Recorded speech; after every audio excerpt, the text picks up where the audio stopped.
Lupasin paljastaa supersalasin ja supertehokkaan reenin, niin tehdään se nyt tähän heti. Kaikilla on se leuanvetotanko, mikä laitetaan ovenkarmin väliin. Kukaan ei ikinä kuitenkaan käytä sitä, eihän käytäkään. Se on kerran ostettu ja ajateltu, että minäpä tuossa aina vähän väliä alan vetelemään leukoja, mutta sitten siinä rimpuilee aikansa ja sitten se on tiellä siinä pari vuotta ja sitten se laitetaan kaappiin.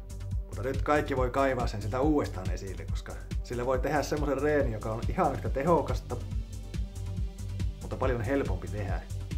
Paljon miellyttävämpi ainakin tehdä. Tulee paljon helpommin aloitettua ja tehtyä sitä kuin leuan vetämistä. Ja vielä kaiken lisäksi se on semmonen asia, mitä ihmiset on aina tehnyt aikojen alusta asti, mutta se on vaan unohdettu. Oletteko valmiina näkemään kuulemaan mikä se on? 3, 2, 1. Roikkuminen. Siinä tangossa ei tarvitse vettää leukoja, siinä voi vaan roikkua ja voimat kasvaa ihan yhtä lailla. Käsivarsissa saat hirviät puristusvoimat, samalla venytät koko selkeä. Jos sinulla on selkävaivoja, niskavaivoja, roikut vaan menemään, niin paranee, vahvistuu. Ja vielä kaiken lisäksi, jos alat siinä samalla kun roikut, niin nostelemaan polvia taivasta kohti, niin sulle kasvaa vattalihakset. Kiva pieni plussa. Se on paljon mukavampaa ja helpompaa nostella pelkkiä jalkoja siinä, kun yrittää hilata ylös koko roppaa. Ja sitten sinä huomaa, että kun roikut, niin sinä alat hakemaan semmoista asentoa siinä ja vähän luonnollisestikin pyörittämään olkapäitä, niin ihan varmasti kasvaa voimat olkapäissä ja niin kuin sanoin, venyttää joka paikkaa, semmoisiakin paikkoja, mitä on muuten hirviän hankala venyttää. Hakekaa nyt taas kaapista se tanko ja alkakaa roikkua. Mutta sitten katsotaan minkälaisen kehitysaskeleen Tärysportin kuntosali otti tässä jokunen viikko sitten. Se on laajentunut makuuhuoneen puolelta tänne studion puolelle. Haha, kattokaa mikä täällä on. Vader. Joe Vader. Tämä on varmaan melko vanha penkki. En tiedä.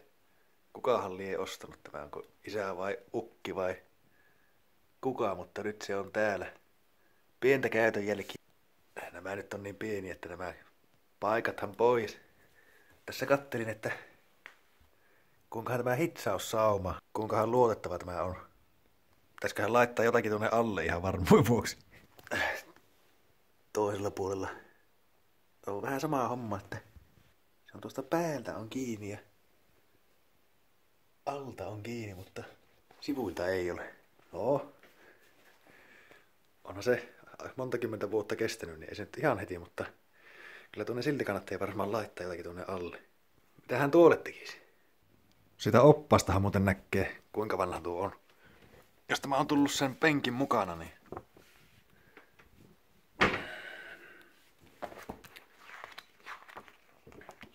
mestareiden kehonrakennuskurssi.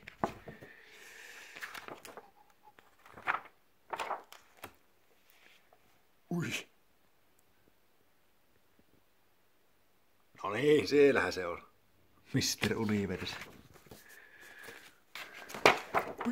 Hajoaa käsiin tämä kirja. Eikä täällä ollut minkäänlaista vuosilukua? Oi. Löytyyhän tältä ykkössivu tältä kirjan välistä. 88. Ei tämä nyt silti kovin vanha ollut. Täällä on vertaan mittaasi Vaderin oppilaiden ihane mittoihin. Kyllähän tuo 191 olen minä.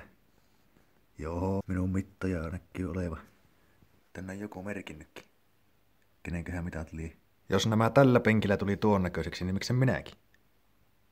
Onneksi täällä on ohjeet joka ikiselle liikkeelle, mitä maailmassa voi tehdä. Tästä vaan alkaa järjestyksessä reenaamaan joka lihaksen. Niin. Vader Body Blaster. Kuulostaa ihan siltä, että sillä alkaa kättä vääntymä. Bench press.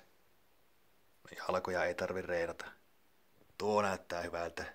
Joo. Niin, tässä voi muuten säätää tämän. Jos olisi joku tanko näihin, niin pitäisi melkein hommatakin. Käydä rautakaupasta joku tanko tuohon väliin. Nyt muistankin, tähän oli olemassa semmoset oikeat systeemit, mutta no, niitä on turha enää hakia. Mutta tuo, mitä tuolle tekisi? Olisiko tuossa idea? Mietin, että vois tehdä semmosen hienon nahkapäällisen tuohon, mutta eikä nyt semmosia. Tämä kuitenkin on ihan miesten väristä ja siinä on Levanin kuvakin vielä. Kyllä kai sen tälle. Forti Toughest Jops. Eipä vois tämän kovempaa käyttöä keksiäkään tälle teipille.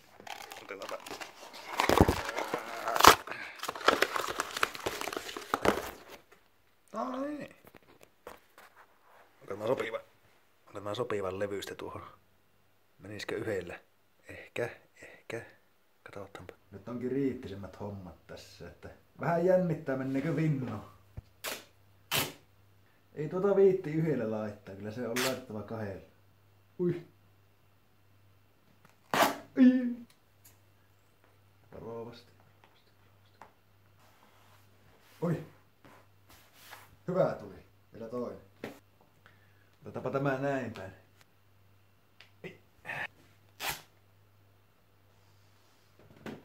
Voisko olla enää parempi? Noin. Kyllä pyssyy. Eikä peittynyt edes teksti. Noin. Sitten muutako reenaamaan. No tuolla laillahan se pysyy pystyssä. Ei tarvi välitä kukaan tuonne.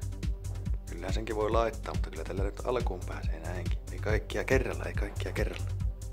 No mutta eihän sitä tarvi rautakauppaan lähteä, kun tuossa on palvelunumero, mistä voi tilata osia. Peliköhän sitä vastaisi joku.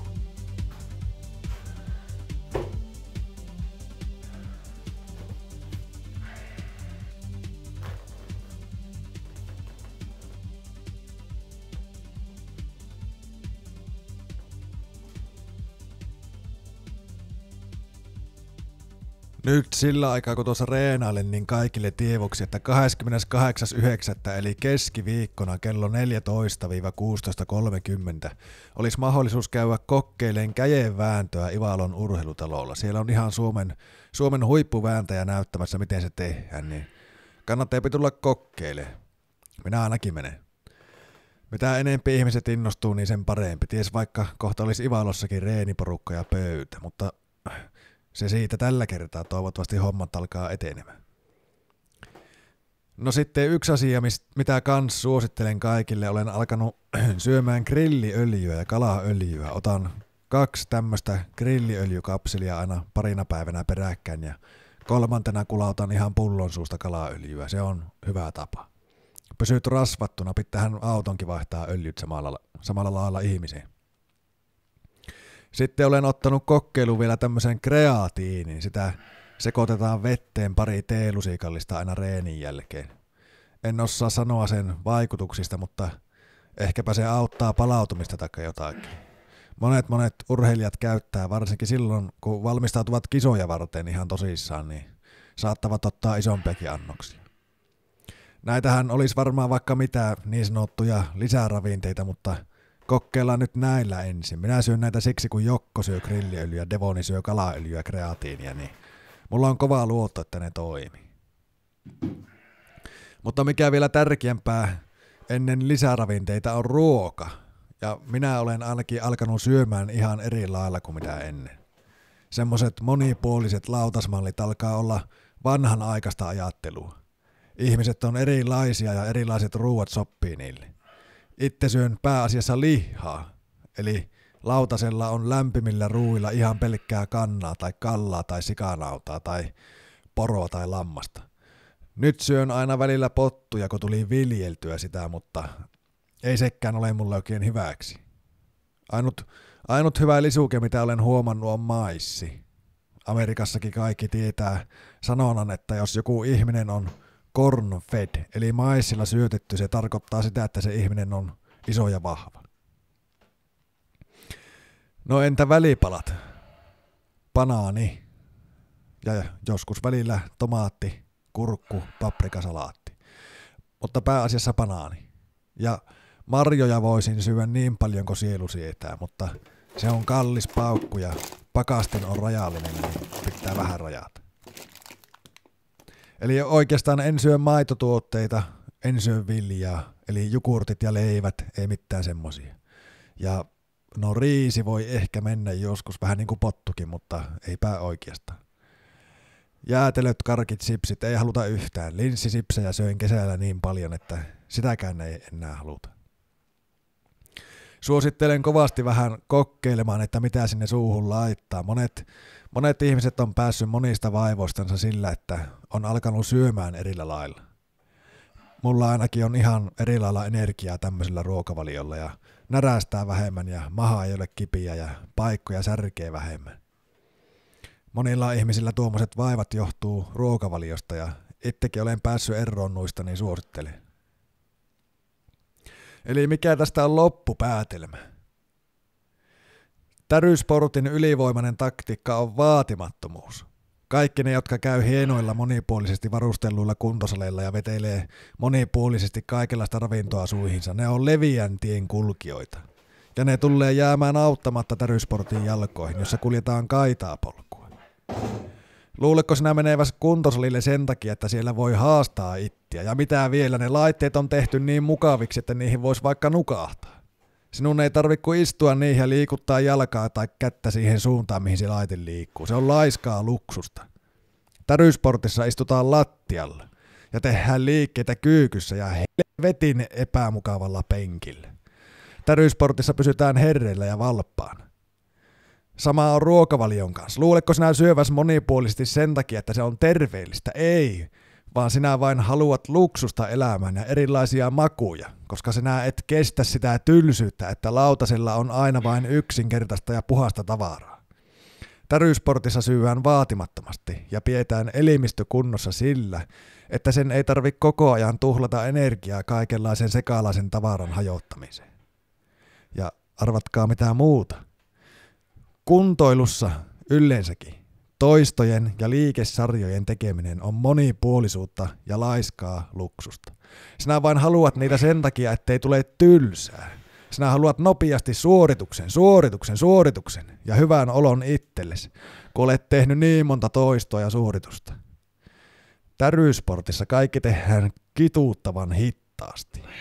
Mikään liike ei tunnu ikinä etenevän mihinkään. Sinä vain kärsit ja olet luovuttamisen rajoilla. Se on oikeaa reeniä. Kaikki te, jotka kuljette kaitaa polkua tai haluatte yrittää, niin suosittelen kovasti liittymään Tärysporttiin.